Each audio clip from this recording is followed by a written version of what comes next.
Saudara-saudari yang terkasih, jumpa lagi dalam Pelita Hati hari ini, Senin 9 Mei 2022, hari biasa dalam Pekan Paskah yang keempat. Bersama saya Romo Thomas Suratno SC dari Paroki Cilandak, Jakarta Selatan, mendengar dan merenungkan Sabda Tuhan, yakni firman Tuhan yang tersurat dalam Injil Yohanes bab atau pasal 10 ayat 1 sampai dengan ayat 10.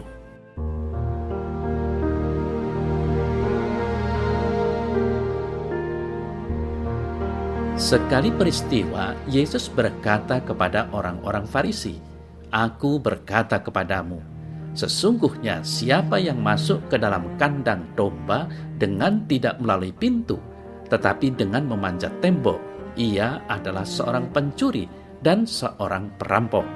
Tetapi siapa yang masuk melalui pintu, ia adalah gembala domba. Untuk dia penjaga membuka pintu dan domba-domba mendengarkan suaranya, dan ia memanggil domba-dombanya masing-masing menurut namanya dan menuntunnya keluar. Jika semua dombanya telah dibawanya keluar, ia berjalan di depan mereka, dan domba-domba itu mengikuti dia karena mereka mengenal suaranya. Tetapi seorang asing pasti tidak mereka ikuti, malah mereka lari daripadanya, karena suara orang-orang asing tidak mereka kenal." Itulah yang dikatakan Yesus dalam perumpamaan kepada mereka, tetapi mereka tidak mengerti apa maksudnya ia berkata demikian kepada mereka. Maka kata Yesus sekali lagi, "Aku berkata kepadamu, sesungguhnya akulah pintu ke domba-domba itu. Semua orang yang datang sebelum aku adalah pencuri dan perampok, dan domba-domba itu tidak mendengarkan mereka. Akulah pintu. Barang siapa masuk melalui aku, ia akan selamat, dan ia akan masuk dan keluar dan menemukan padang rumput. Pencuri datang hanya untuk mencuri dan membunuh dan membinasakan. Aku datang supaya mereka mempunyai hidup dan mempunyainya dalam segala kelimpahan."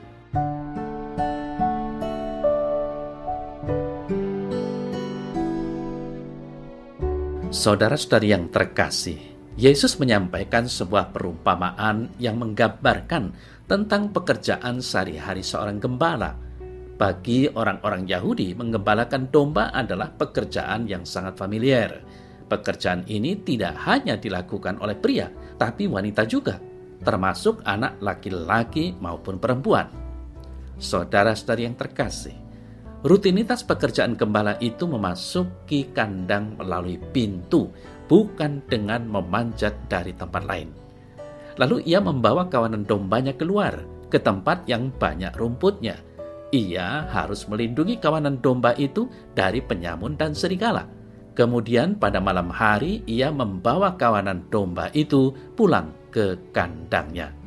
Dengan perumpamaan itu dan keterangan yang diberikannya, Yesus menyatakan dirinya sebagai gembala bagi seluruh bangsa Israel dan juga bangsa-bangsa lain bagi domba-domba lain. Saudara-saudara yang terkasih, Yesus adalah gembala yang baik, melebihi gembala terbaik yang ada di dunia ini. Gembala yang sejati datang dengan menawarkan kasih-Nya bagi kita. Dia menawarkan relasi yang sangat indah. Relasi yang dia miliki dengan Bapanya sekarang diberikannya kepada kita. Seorang gembala baik duniawi memang selalu mengawasi dan memperhatikan kemana domba-dombanya pergi. Namun sangat kecil kemungkinan bila ada seekor serigala atau semacamnya datang, gembala itu mau berkorban dan menggantikan domba-domba itu untuk dibunuh dan diterkam. Saudara-saudari yang terkasih, Yesus dalam warta hari ini mengumpamakan dirinya sebagai pintu. Pintu pada sebuah rumah berfungsi sebagai akses keluar dan masuk. Jika tidak melalui pintu, maka itu merupakan tindakan yang tidak wajar. Cara seperti ini hanya biasa dilakukan oleh para pencuri. Masuk rumah tanpa melalui pintu pun bisa beresiko.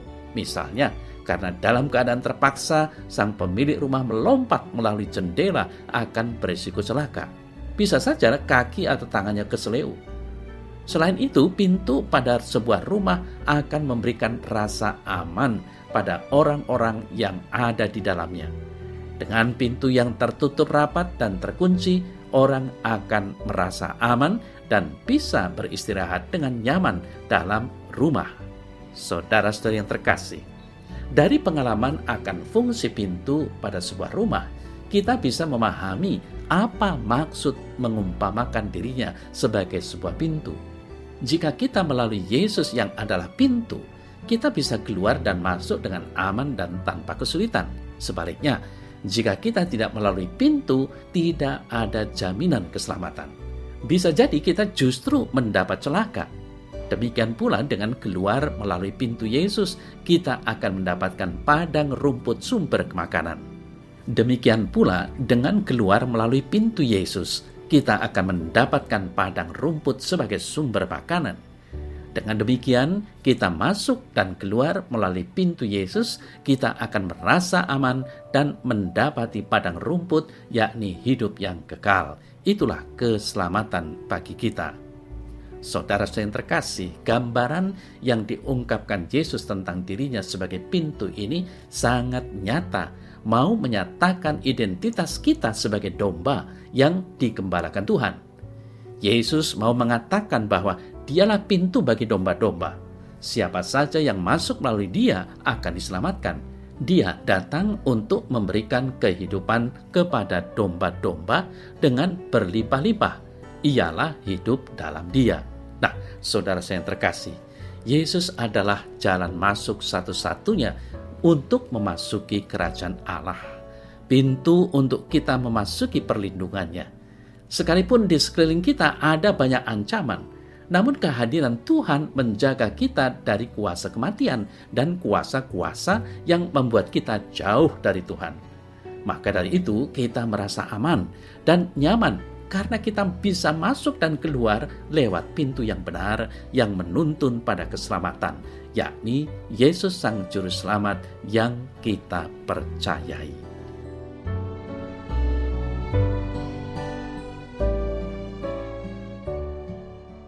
Dalam nama Bapa dan Putra dan Roh Kudus. Amin. Ya Tuhan Yesus, terima kasih karena Engkau telah menjadi pintu masuk menuju kebahagiaan kekal. Melalui Engkau sebagai pintu, aku merasa aman dan akan dihantar kepada Bapa di sorga. Terpujilah namamu sepanjang segala masa. Amin. Semoga Allah yang Maha Kuasa memberkati saudara dalam nama Bapa dan Putra dan Roh Kudus. Amin.